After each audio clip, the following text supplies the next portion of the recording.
เรื่องเจ็บได้อาการเจ็บคือเก่าอยู่บ่การมันลดลงลดลงอ๋อดีก็ถือว่าเป็นแนวโน้มที่ดีเนาะอาการเจ็บลดลงแล้วก็บ่ได้หากบ่ได้หยังบ่มันมาห้องหมอนี่มันดีกว่าอยู่เฮือนแนวใดลองเว้าให้ฟังเบิ่งดูการดีอยู่ได้คือเพราะว่าไม่ได้ปวดปานใดบ่ได้ปวดอยู่เฮือนน่ะปวดบ่เพื่อนก็ปวดแห้งมาพี่เดี๋ยวบ่ได้ปวดปานใดโดยโอ้แสดงว่าดีขึ้นอันนี้คือฮอดบ่าย2มื้อนี้12,546,000 กีบนี่มีวิตามินนับเบิ่งดู12,500,000นับเป็นอยู่บ่ไว้หน้ามาพี่ไว้หน้ามาหากล้องพี่โอเคเสียน้องเพิ่นนับลองเบิ่งพี่น้องเอ้ยพอแล้วบอกว่าเราหา2 ปียังบ่ได้เงิน10 ปลายล้านโอเคมาถึงขั้นตอนจ่ายเงินบัดนี้จ่ายตังค์เหลือ46,000 กีบโอเคพี่น้องใส่ระบบบูฮานนิดนึงเด้อต้องเน้นหนักเด้อมันเป็นระบบสแกนเอาพี่น้องเห็นเนาะกลับมาห้องหมออีกครั้งพี่น้องเลยฟ้าฝนกระตกมื้อนี้ก็ได้พายุเข้าอีกแล้วพี่น้องเอ้ย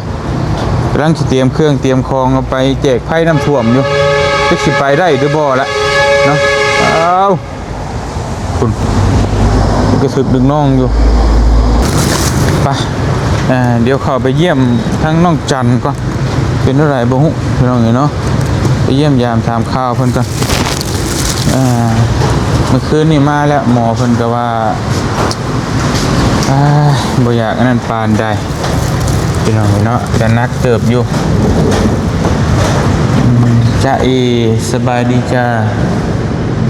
เงียบเหงาแท้เนาะแต่นอนเว้นแท้โอ้ยพี่น้องเอ้ยมาห้องหมอเป็นว่างเวงสบายดีจ้า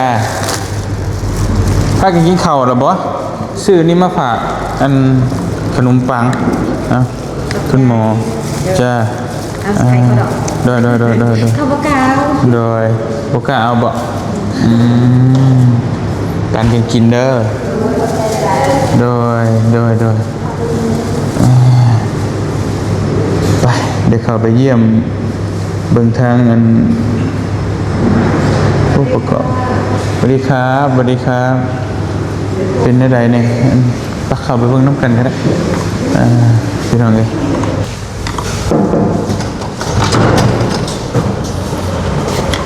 จึกจัก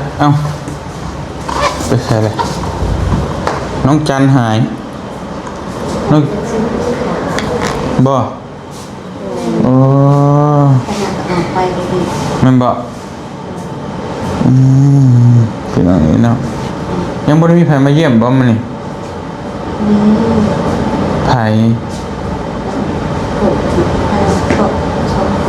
พวก2 คนพวกใดพวก2 คน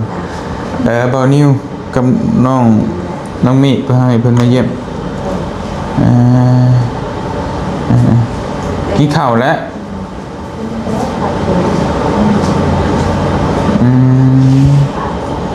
โอเคเป็นอะไรใครเนี่ยอยู่บ่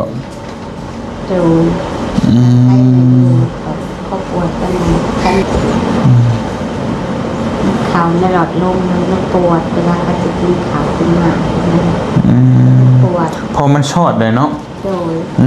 มันชอดเลยนะพี่น้องเนาะแต่บ่ได้ห้าบ่อย่างติหักสลึงแต่ตอนเช้าโอเคมันก็ค่อยดีไปหรอกเรื่องเจ็บได้อาการเจ็บคือเก่าอยู่บ่การมันลดลงอ๋อดีก็ถือว่าเป็นแนวโน้มที่ดีเนาะพี่น้องเอ้ยก็ถือว่า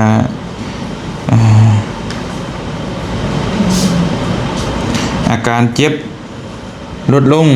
แล้วก็ บ่ได้ฮากบ่ได้หยังบ่ อ๋อมัน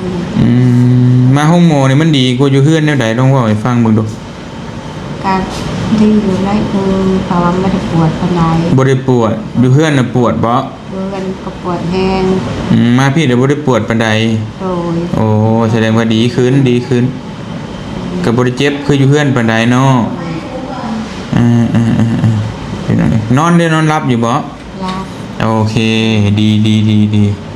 ถือว่าไปแนวโน้มที่ดีหลายเอ่อแล้วพี่น้องเนาะไปในทิศทางที่ดีก็โอเคแหละพอมาเตียงเองก็โอ้ยคิดหนักน้ำเพิ่นอยู่เลย หู้อยู่บ่ข้างนอกมันเป็นอะไรเดี๋ยวนี้หู้อยู่บ่น้ำท่วมบ่ได้จักทรงหน้าเจ้าหั่นฝนตกเบิดมื้อเบิดคืนจักหยังอยู่บ่นอนอยู่ในบ่เห็นแดดบ่เห็นตะเว้น ได้ยิ้มเลยเด้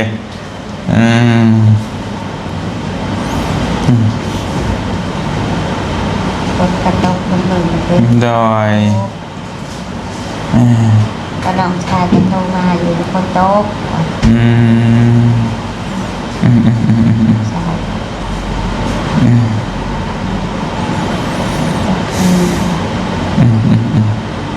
ดอยตกแห้งแต่เมื่อหน้าก็จักสิเจ้าสิไปได้แต่บ่น้ำท่วมห้วยแล้วบ่จ๊ะ น้ำมันท่วมไม่ได้ ยากอยู่ได้ยากเติบอยู่ตอนนี้ก็ได้พี่น้องเนาะ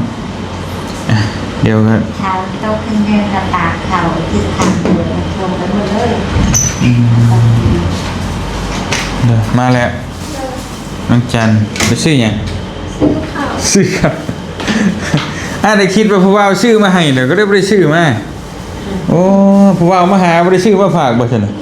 เอาแล้วผู้ว่าก็ดีพี่น้องเอ้ยเบามีกับเบานิ้วมาเยี่ยมบ่ซื้อกับข้าวมาฝากผู้สาวไปสั่งมานั่งพี่ละโอเคพี่น้องเอ้ยวันนี้ก็ทางแพทย์หมอเพิ่นมาคุยกับแพทย์กับหมอผ่านมา2 คืน 2 มื้อโอเคเราได้ถามอาการคนไข้เบื้องต้นแล้วเมื่อกี้นี้ว่าดีขึ้นกว่าเก่าหลายเติบแต่มันก็โอเคแหละสำหรับเราก็พอเราเป็นนักกันนะเนาะก็จะได้สำนี้ก็ถือว่าโอเคเติบหนึ่งอยู่พี่น้องเอ้ยเดี๋ยวให้หมอเว้าเพิ่มเติมเนาะพี่น้องเอ้ยอาการล่าสุดแล้วก็แนวโน้มมันเป็นแบบใดอย่างไรต่อก็ว่าเลยก็ได้เพราะว่าจากมามือแรกเนาะเบิ่งจากบาดแผลเบิ่งจากการติดเสื้อคือว่าก็อักเสบหลายเติบเนาะเพราะว่ามีทั้งอาการแดงบวมแล้วก็มีน้ำจะเป็นน้ำยางเหลืองคล้ายๆน้ำเหลืองไหลออกมาแต่ว่าผ่านมา2 คืน 3 มื้อแล้วเห็นว่าอาการนี้คือว่าถ้ามันดีขึ้นบ่ดีขึ้นจากที่มีน้ำคือว่ายางเหลืองไหลตลอดก็คือว่าตัวนั้นหายไปแล้วบ่มีแล้วโอ้บ่ออกแล้วตอนบ่ออกแล้วจากที่มีแบบเลือดซึมกับเลือดกับบ่ซึมหลายปานใดแล้วบ่คือออกมาแต่ทวิตเลือดจะซึมตลอดแต่สังเกตว่าบาดแผลก็คือว่าแห้งขึ้นคือว่าดีขึ้นโดยรวมเลยคือว่าดีขึ้นแนวโน้มดีขึ้นแน่จากที่มาแต่ว่าคือหมอเว้าแหละมันก็เป็นเพียงปลายเหตุที่เฮารักษาแต่หลักๆเฮาต้องค้นหาสาเหตุว่ามันมาจากไสอาการที่เพิ่นมีการอักเสบก็ย้อนว่าเพิ่นอาจจะไปเป่าแหละมันเฮ็ดให้มันเปื้อนมันอักเสบแต่ว่าหลักๆที่เพิ่นเป็นนี่มันต้องไปสอบหาสาเหตุแล้วก็ต้องไปเฉพาะทางแต่ว่าเฮากลัวเฉพาะปลายเหตุกลัวเกี่ยวกับบาดแผลโอเคแล้วบัดนี้สมมุติว่าในหน้าตอนนี้เนาะในหน้าตอนนี้ถ้าเฮานี่มันว่าไงคือเงื่อนไขมันสิไปมันพูดมันนักเกินไปแล้วเฮาอยากฮู้ว่าอยู่ห้องหมอนี่เนี่ยสมมุติว่าสิอยู่ต่ออีกจักหรือหมอว่าสิรักษาได้ส่ำใดนะสมมุติว่าให้นอนเพิ่นนอนใช้ยาอยู่ซั่นนี่แหละเพิ่นดีขึ้นได้ประมาณใดเอาส่ำใดก็ได้แบบบ่ว่ากันตัวนั้น หมอคิดว่าตามการรักษาเกี่ยวกับบาดแผลที่ติดเสื้อ ได้ มันก็อยู่ประมาณ7 วัน หมอคิดว่า7 วันหมอจะประเมินเห็นเทียนงว่าบาดแผลมันดีขึ้นสันใดยุบลงสันใดอาการปวดของเราที่เราปวดนั้น ได้ จากมานี่คะแนนเต็ม10มันลดเหลือเท่าใด ได้ได้ เราจะประเมินให้แบบนั้นแต่ถามว่าต้นเหตุมันกระโบเป็นตัวนี้เนาะ แม่นเข้าใจ เขาจะกลัวแต่ ตอนนั้นเฮาฮู้กันแล้ว อ่า ว่าจุดต้นเหตุนั้นมันเฮาต้องไปสาวหาเนาะสาวหาต้นเหตุมันเกิดจากหยังนะพูดแล้วมันเว้ากันยาว แม่ แต่ว่าเอาเฉพาะนี้ก่อนนี่เพราะว่าเฮามากับปลายเหตุแล้วเด้ แม่ เอาให้มันแก้ปลายเหตุนี่ก่อนนี่ให้มันแห้งกว่าเก่าให้มันเล่ารุดความเจ็บลงกว่าเก่าให้มันเศร้าบวมกว่าเก่าแหละประมาณนี้ก่อน แม่ประมาณ7 วัน โดยประมาณ7 มื้อเนาะ โดย ขาจังสั้นแล้วก็ทางบ่เตียงก็สิให้หมอเพิ่นเอาให้มันเต็มที่อยู่นี่ก่อนให้มันเพราะว่าถ้าเฮาสิออกไปนี่เฮาก็ต้องกลับบ้านก่อนนะความหมายคือเฮาบ่ได้ไปเลยเพราะว่ามันค่าใช้จ่ายมันบ่ไหวมันหลายแฮงเอาให้มันรักษาหมอคิดว่าอ่ะดีสุดในนี่แหละทุ่มใช่สุดความสามารถแล้วจังให้เพิ่นไข้ขึ้นหลายเติบแล้วจังเมื่อพักเมื่อหยังอยู่บ้านแล้วจังคอยค้นคว้าหาจังเขามีกำลังอีกจังไปทางไหนต่อประมาณนั้นก่อน ก็คิดว่าจะเป็นแบบนั้นเนาะ ได้ เพราะว่าเนี่ยถ่ายเมื่อตอนนี้เมื่อกับคือว่าบางทีเราเพิ่นสิได้ไปเนาะ แม่น เราก็จะแก้ไขเกี่ยวกับการติดเสื้อให้ก่อนเพราะว่าถ้าว่าบ่ได้รับยาขาเสื้อที่ถือเขาที่ถือโดสที่โอกาสที่เป็นซึมเสื้อเลือดก็มีสูงเนาะเพราะว่าบาดแผลมันซึมเสื้อแล้วเนาะฉะนั้นก็คือหมอได้เว้าเลยประมาณ7 วันเราจะประเมินกันอีกเทื่อนึง ได้ ว่าสามารถกลับบ้านได้บ่บาดแผลแห้งดีขึ้นบ่อาการปวดลดลงบ่เนาะ ได้เอาแบบนั้นก็ได้เนาะพี่น้องเพราะว่าเฮาก็มันเฮามาปลายทางเด้มันปลายเหตุแล้วเฮาต้องแก้เอาตัวนี้ก่อนคือเอาประคับประคองก่อนให้แม่เพิ่นมีเหือมีแฮงให้กินข้าวกินน้ำได้สะดวกสบายอีหยังเพราะขึ้นดีขึ้นกว่าเก่านะแล้วจังหาทางรักษาต่อไปอีกเสียเอาใดต่อไปแต่ว่าในหน้าตอนนี้เฮาก็ยังกำลังมันยังบ่พอเด้สิไปไกลปานนั้นมันเว้าหลาย10 ล้านน่ะว่าซั่นซะแต่เฮาสิไปฮอดพุ่นแต่ไปไทยนี่มันต้องเว้าเงินหลักแสนบาท แต่ว่าเอานี่ก่อนพี่น้องเอ้ยอันนี้ก็2 คืน 2 มื้อนี่ก็เฮาท่านได้ไล่เบิ่งบินบ่ฮู้ว่ามันเท่าใดให้เพิ่นไล่เบิ่งให้แล้วบ่ เป็นไรแล้ว ได้แล้วเอามาแล้วบ่ แล้ว ได้เอามาเลยก็ได้เดี๋ยวสิได้ประเมินเบิ่งไปน้ำกันแต่ถามเพิ่นเบื้องต้นเมื่อกี้นี่ก็โอเคแล้วเพิ่นก็ดีขึ้นเนาะบ่ได้เจ็บทำอยู่บ้านมื้อนี้ก็หากทีเดียวอาการที่แบบว่าปุ้นท้องอย่างห้าเนี่ยอาจจะเป็นผลข้างเคียงของยาขาเสื้อยาขาเสื้อบางคนก็บ่เป็นแต่เพิ่นกับบางคนก็เป็นคันว่ากินผ่านทางการกินนี่ให้ปวดหักอันนี้มันเฮาใส่ทางเขาเส้นเลือดมันอาจจะมีอาการปุ้นท้องเล็กน้อยพอบวกกับอาการแบบว่าร่างกายแล้วก็มันก็สุดโทรมแฮงเนาะมันก็แบบว่ามันหับยังบ่อยากได้นะพี่น้องเพราะว่าพอถ้าเพิ่นบ่ใส่ยาขาเสื้อตัวแห้งๆเสื้อมันก็สิเอาเสื้อบ่อยู่เพราะว่าเสื้อเราแห้งแล้วมันหนักแหละจังได๋ก็อดทนเด้อแม่เด้ออดทนนั่นแหละเพิ่นเฮ็ดทุกอย่างก็อยากให้ดีอยากให้เศร้านั่นแหละทุกอย่างจะค่อยดีไปเฮาก็ผ่านจุดนี้มาหลายแล้วพากดไปหลายแม่ตัวเองนี่ก็นักจักไม่ยังสมปิโอ้ยพี่น้องเอ้ยจนน้ำตาออกแล้วก็ให้พอไปข้ามไปมุกจักไม่ยังไม่ยาเนาะมันโอ้ใส่ออกซิเจนยังย่อยยำยังมีทั้งปากทั้งดังนะเต็มเบิดโอ้เห็นอะไรก็แบบมันน่ะโคตรภูมิใจนะพี่น้องแต่เพิ่นก็ต้องเฮ็ดเพราะว่าเพื่อซอยชีวิตเด้ได้ก็ดีก็คือว่าเก่งเป็นอะไร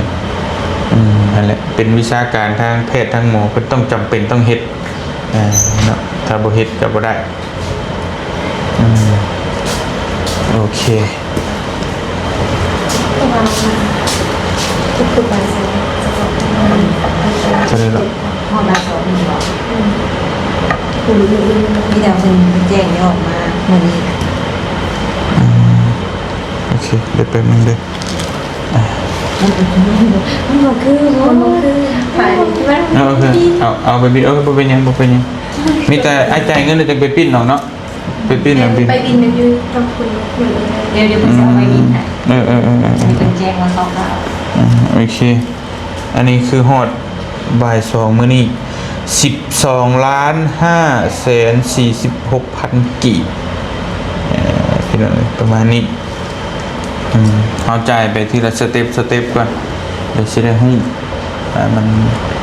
นเบิดสำใดเหลือเท่าใดพี่น้องเดี๋ยวให้เพิ่นเอาใบเช็ดมาให้บินมาให้เดี๋ยวไปจ่ายอยู่นอกพุ่นเนาะอันนี้ให้อยากฮู้ราคาคร่าวๆสินะได้เป็นยังไง12 ล้านปลายเป็นเงินบาทก็ประมาณ10,000 กว่าบาทแม่น16,000 17,000ประมาณนี้2 คืนเอาไปยังสู้ๆไปเดี๋ยวอาจจะไปจ่ายเงินอยู่นอกเด้อดูว่าจ่ายอยู่นี่ได้บ่ดูจ่ายอยู่นอกดูจ่ายอยู่นอกก็ได้เนาะโอเคได้ละขอบใจโมได้ลายมีเจอในใดก็จะ จึงเด้อสิย่างได้ล่ะ โอเคพี่น้องเป็นแนวใดก็อันนี้ไม่เนี่ย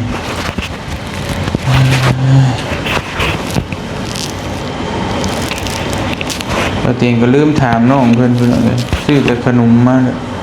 เพราะว่าเมื่อวานนี้ซื้อมาเพื่อนก็ไม่ได้กินเลยนะก็ได้แบบยังมันบูดมันเน่าก็ได้ให้เพิ่นออกไปซื้อเองอยู่ตลาดนี่แหละมีใครเยอะ เดียวเลยเป็นบ่หมด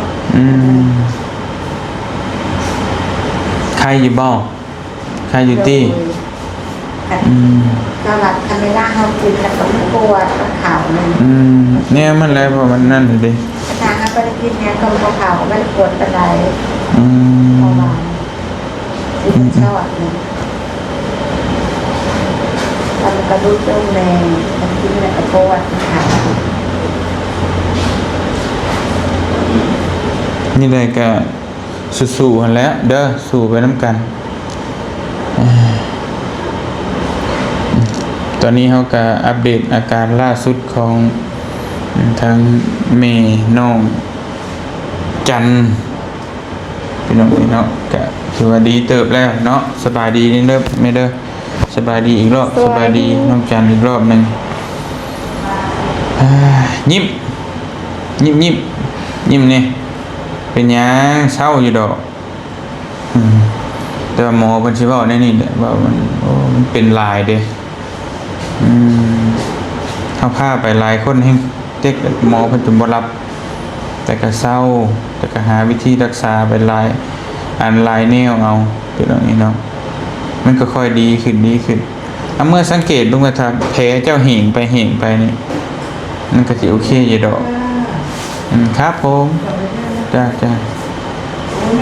ม่เห็นตั้งนาน ครับสวัสดีครับ กดไลค์ให้ตลอด โอ้ขอบพระคุณมากๆกดไลค์ให้ตลอดแล้วป่ะอย่างหน่อยนี่เจ้าสังเกตอาการ2 อย่างนี่ก่อนคือแผลนี่มันเห่งขึ้นกว่าเก่าแล้ว2มันเศร้าเจ็บแบบความเจ็บมันหน่อยลงสำนั้นได้แล้วถือว่าโอเคแต่มันดีขึ้นแล้วว่าตอนนี้เพราะว่าหาก็มา2 คืนเลยกำหนดเพิ่นให้ใช้ยาอีกอาทิตย์หนึ่งแบบแต่ก็บ่เป็นหยังเนาะก็สิใช้กันฮอดครบรถพุ่นน่ะ2 มื้อพาไปได้12 ล้านอาทิตย์หนึงประมาณ20-30 ล้านเนี่ยบ่อยู่ละก็บ่เป็นหยังขอแต่ดีจะเศร้าเด้อพี่น้องเอ้ยก็มีผู้ใหญ่เพิ่นซอยอยู่แต่บ่เป็นหยังเพิ่นบ่ประสงค์ออกนามบ่ประสงค์ออกสื่อนบมือขอบใจเพิ่นนี่ขอบใจหลายๆเด้อผู้ใหญ่ใจบุญให้ร่ำให้รวยดีใจบ่จะได้รักษา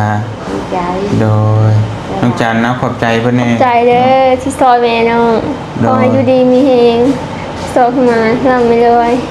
สุขภาพแข็งแรง สาธุโอเคอ่าบ่ง่ายเด้อครับหาเองเงิน20จำ10ล้านเนาะ แล้วก็ได้ บ่ได้ แล้วก็ได้ดูทุกบ้านทุกตัวฟัง เป็นซอยเต็มที่ซอยเต็มที่เอ่อโดย ตายที่จะดี เราบ่ต้องห่วงบ่เป็นหยังนอนเพิ่นหมอให้นอนอาทิตย์หนึงก็นอนอาทิตย์หนึงไปเลยให้มันดีคักๆก็จังเมื่อก็พอดีแหละตอนนี้กันฝนก็ตกหลายอยู่บ้านอยู่น้ำก็ท่วมนะเมื่อก็ยากอยู่สิไปก็ลำบากนอนโรงหมอนี่ก่อนน้องจันก็เป็นขาวพุ่นแหละ เมื่ออ้าวอยู่บ่ได้ตากแดดเด้อยู่แต่ห้องนี้พี่น้องเนาะโอเคโอเค ดีขึ้นตามลำดับพี่น้องเอ้ย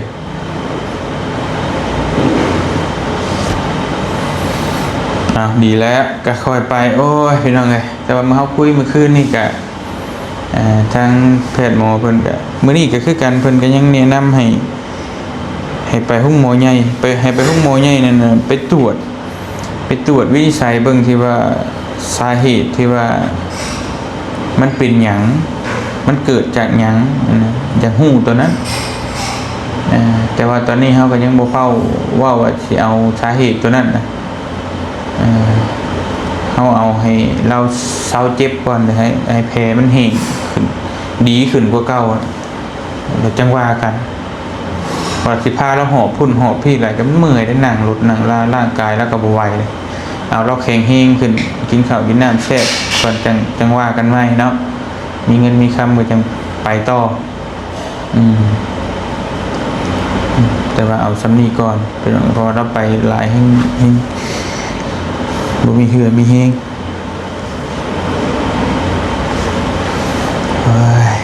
นอนรับอยู่บ่อาจารย์คืน รับอยู่ รับอยู่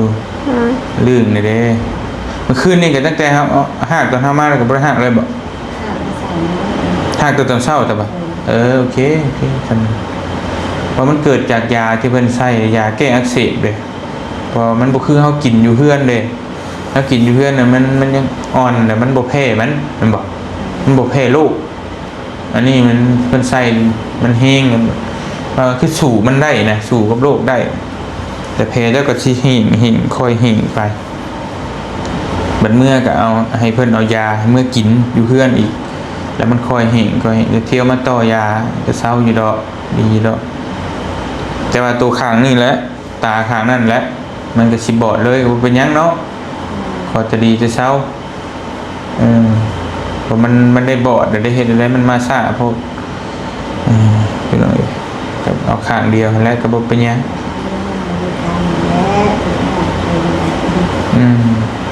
ขอบทุกข์ขอบยากเนาะ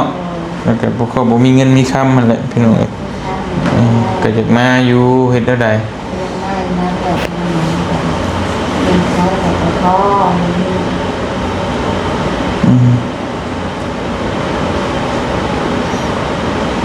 เช้าอยู่ดอกบ่เป็นหยังดีใจพี่น้องเอ้ยก็เห็นเราใครนี่เมื่อคืนนี่ก็บ่เตียงก็คิดนำอยู่เด้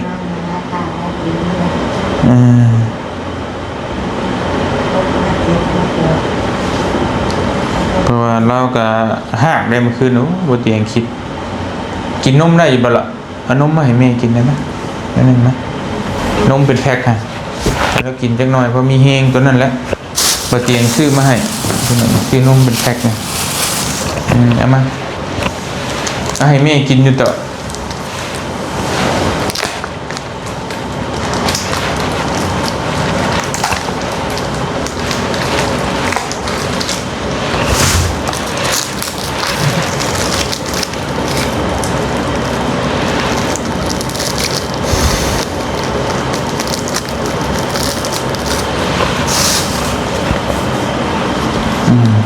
นี่คือมันมีประโยชน์อยู่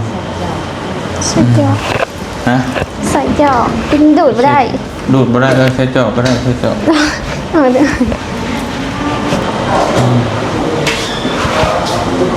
เข้ามาอีกแล้ว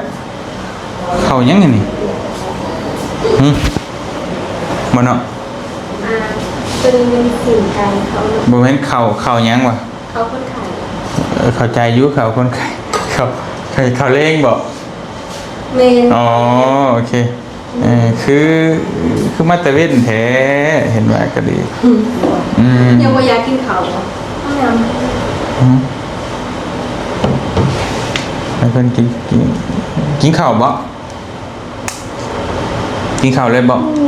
กินยาก่อนนะ มากินยาก่อนก็ได้กินยาก่อนกินยาแล้วจะกินนมกินข้าว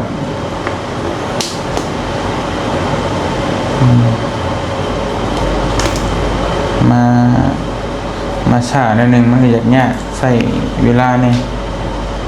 มันเป็นแห้งได้อดทนสู่ซน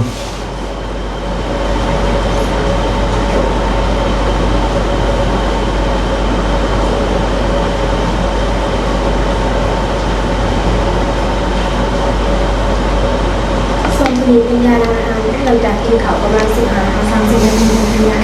โอเคขอบใจละขอบใจหลายกินดูนมกินนมดูจะได้มีแห้งตัวนั้นแหละสิซอยมีเหือมีแห้งกินมีวิตามิน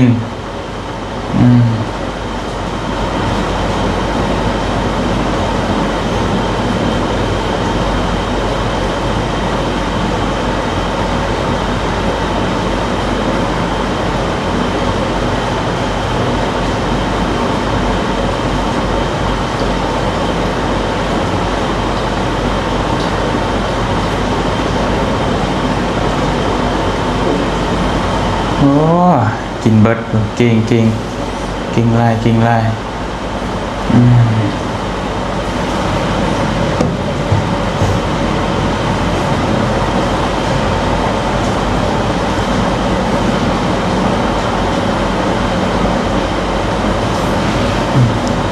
โอเคขึ้นตัวเก่าแล้วเป็นนั่นเลยกินได้ลายเลยเพราะว่าหนึ่งมานี่คนเฮาเนี่ยมันอยู่ได้นอนห่างกายเฮาแข็งแห้งเฮามีแห้งเฮาก็อยู่ได้เนาะแต่ว่าห่างกายเฮาบ่แข็งแห้งนี่มันก็สู้กับโรคบ่ได้เลยเฮาต้องกินนั่นกินนี่แหละอดกินบ่อยากก็อดเอาให้มันแข็งแห้งน้องจันก็ให้แม่กินเด้อน้องไม่ซื้อให้กินแต่ละเพียงเหือมีแห้งจะสู้กับโรคกับภัยได้ร่างกายเขาแข็งแรงมันก็ดีเองดอกคุณน่ะเลยไปเศร้าไว้เด้อนกมือขอบใจผู้ใหญ่เพิ่นแน่ผู้ใหญ่ใจบุญเพิ่นแน่เด้อเพิ่นอยู่ทางโดย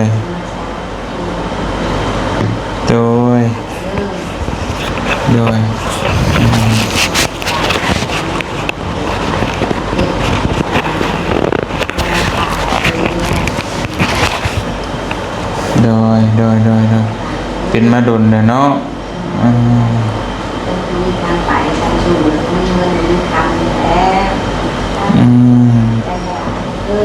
โดย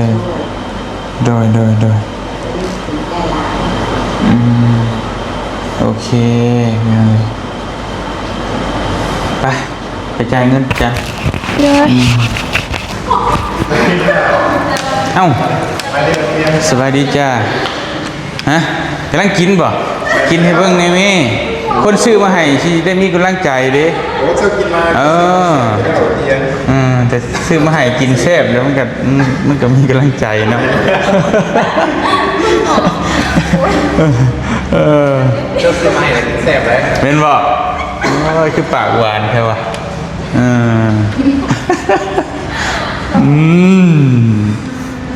กินนะแม่พยาบาลกินนะบ่ทันยาแม่ดอกค่าหายนี่หูแล้วมาจ่ายเงินก่อนพี่น้องเลยเท่าไหร่จ๊ะ12 ล้าน12 ล้าน546,000เอาเซ็นจ่ายไปเส้นก็ได้ไม่มีปัญหาแล้วไอเสียงเงินคือเก่านับเบิ่งดู12 ล้าน 500,000นับเป็นอยู่บ่โอ้ยหนาวมาพี่ ไปไหนมาหากล้องพี่โอเคเจน้องเป็นนับน้องเบิ่งพี่น้องเอ้ยพอเราบอกว่าเราหา2 ปียังบ่ได้เงิน10 ปลายล้าน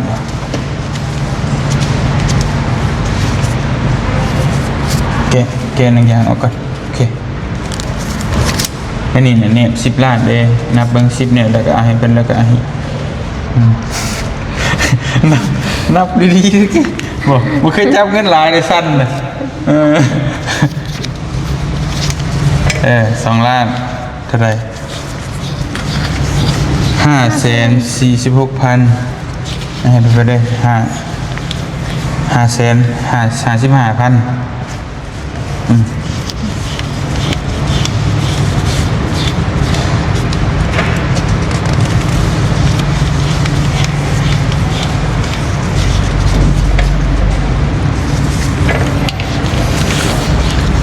โอเคมาถึงขั้นตอนจ่ายเงินบัดนี้จ่ายตังค์เหลือเท่าไหร่เงิน15 ล้านเหลือ2 ล้าน2 ล้าน4 แสนโอเคจ่ายไป12 ล้าน5 แสน46,000 กีบโอเคไปหน่อยใส่ระบบบูฮานหนึ่งเด้อต้องเน้นหนับเด้อมันเป็นระบบสแกนมาเขียนแบบนี้ยากนะสแกนมันง่ายเพราะ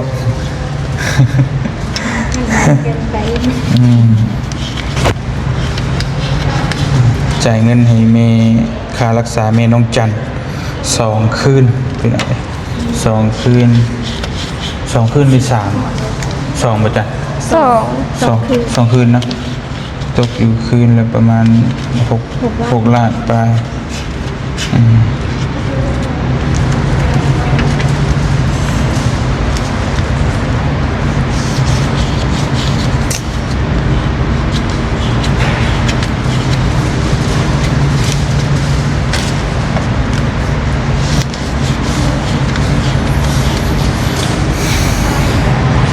โอเค12 ล้าน